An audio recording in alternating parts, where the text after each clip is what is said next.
जय श्री कृष्ण। राधे राधे। आज हम आपको सुनाएंगे माघ मास महात्म्य अध्याय कथा 12। इसमें हम आपको बताएंगे एकादशी व्रत की महिमा जो सुख समृद्धि और मोक्ष को देने वाली है। हमने आपको 11वें अध्याय में शालिग्राम जी के कुछ नियमों के बारे में जानकारी देंगे ऐसा कहा था। अगर हम शालिग्राम जी के नियमों के बारे में जानकारी देंगे तो वीडियो लंबी हो जाएगी। आज हम आपको बता रहे हैं एकादशी व्रत के नियमों के बारे में, क्योंकि इसमें एकादशी व्रत के बारे में ही बताया गया है। एकादशी व्रत हिंदुओं का सबसे बड़ा व्रत है, परंतु इस व्रत का फल तभी मिलता है जब इसके नियमों का पूर्ण रूप से पालन किया जाए। एकादशी व्रत करने की इच्छा रखने वाला मनुष्य को दशमी के दिन से ही कुछ अनिवार्य नियमों का पालन करना चाहिए। इस दिन मांस, लहसुन, प्याज, मसूर की दाल आदि निषेध वस्तुओं का सेवन नहीं करना चाहिए। रात्रि को पूर्ण ब्रह्मचर्य का पालन करना चाहिए तथा भोग विलास से दूर रहना चाहिए। एकादशी वाले दिन प्रातः जल्दी उठकर लकड़ी के दातुन का प्रयोग करें। नींबू, जामुन या आम के पत्ते लेकर चबा ले या और उंगली से कंठ को साफ करें। वृक्ष से पत्ता तोड़ना भी वर्जित होता है। एकादशी के दिन हमें वृक्ष के कोई भी पत्ते नहीं तोड़ने चाहिए। हमें जिन भी पत्तों की या लकड़ी की जरूरत होती है वह एक दिन पहले ही हमें तोड़ लेनी चाहिए। यदि दातुन ना कर सके तो हमें पानी से 12 बार कुल्ला कर लेना चाहिए। फिर स्नान आदि कर मंदिर में जाकर गीता पाठ करें। पुरोहित जी, पंडित जी से गीता का पाठ सुने। फिर हमें प्रभु के सामने इस प्रकार से प्रण करना चाहिए कि आज मैं चोर, पाखंडी, दुराचारी मनुष्य से बात नहीं करूंगा और न ही किसी का दिल दुखाऊंगा। रात्रि को जागरण कर कीर्तन करूंगा और हमें व्रत का संकल्प लेना चाहिए।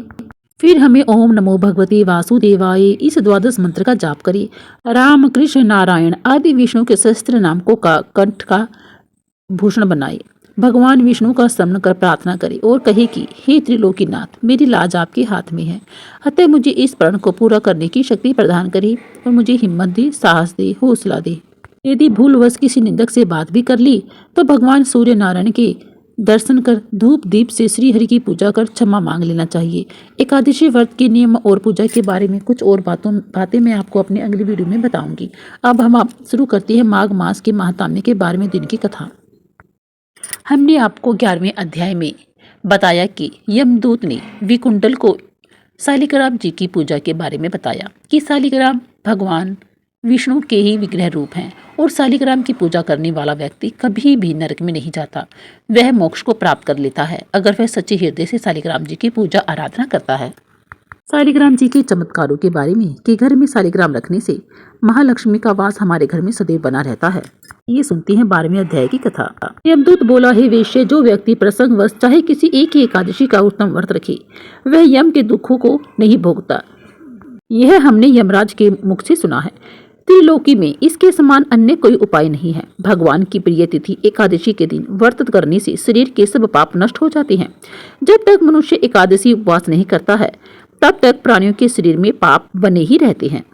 हजारों अश्वमेघ और सैकड़ों राज सूर्य यज्ञ एकादशी उपवास की 16वीं कला के समान नहीं है।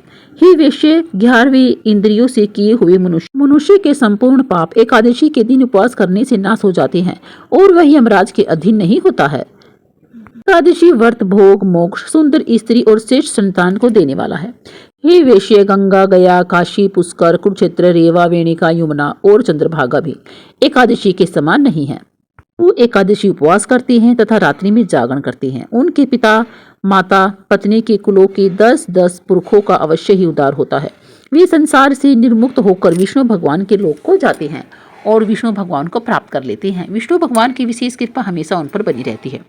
हे वेश्य, बाल, युवा और वृद्धावस्था किसी भी अवस्था में एकादशी के दिन उपवास करने वाले नरक में नहीं जाते। 3 रात उपवास करके और तीर्थ में स्नान करके, सोना, तिल्ली और गौ का दान करके मनुष्य स्वर्ग को प्राप्त होते हैं और ऐसा नहीं करने वाले सदैव दुखी ही रहते हैं। मैं तुमसे सूक्ष्म में यानी बहुत ही कम शब्दों में नरक से बचने वाले धर्म को कहता हूँ।